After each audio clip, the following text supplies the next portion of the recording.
Zan here, author of the sci-fi series The Chronicles of Deneb, and your host of Chatting with AI.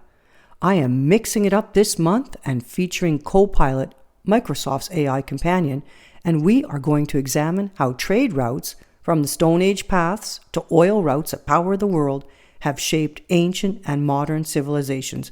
But first, a quick note. My standalone prehistoric novel, Frozen in Time, lands December 6, 2025.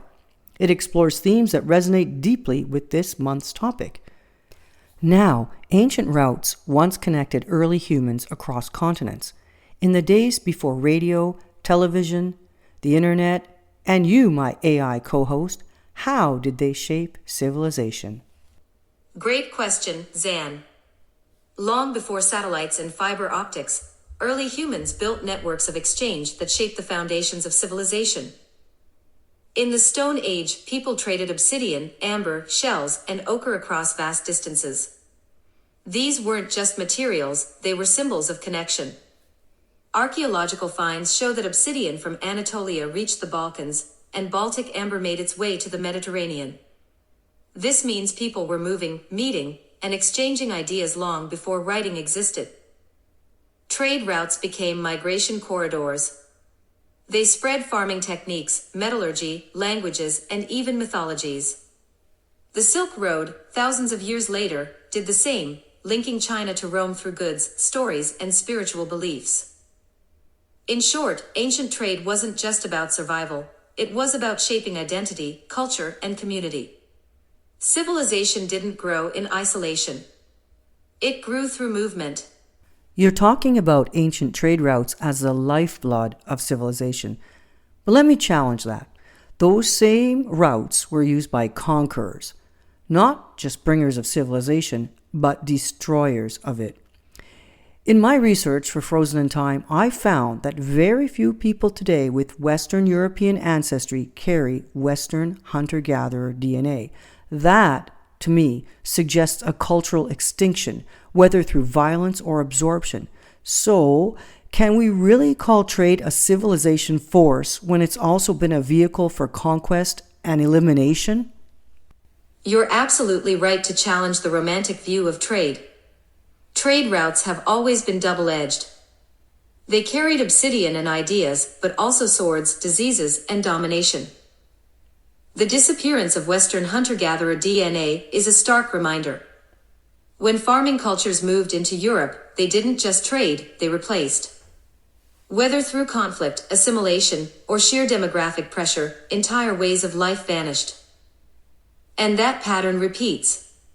The Silk Road brought Buddhism and spices, but also Mongol invasions. Colonial trade routes brought tea and textiles, and centuries of exploitation. So yes, trade can build bridges. But it can also bulldoze cultures.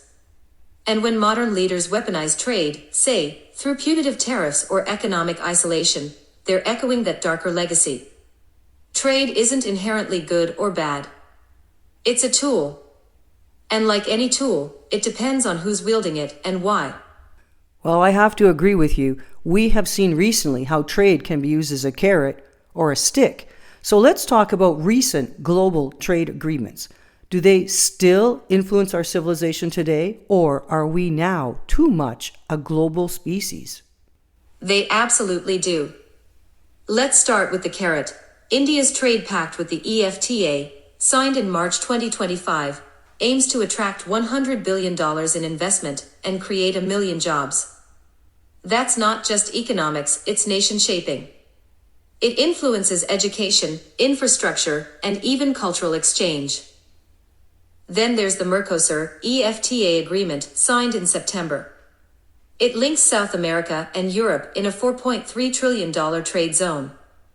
That kind of access reshapes industries, labor markets, and environmental standards across continents. But trade can also be a stick. Just look at the recent breakdown in US-Canada tariff talks. One ad aired in the US triggered a diplomatic freeze. That's how fragile and symbolic trade has become. It's not just about goods, it's about identity and influence. These agreements and disputes don't just move products. They move people, policies, and perceptions.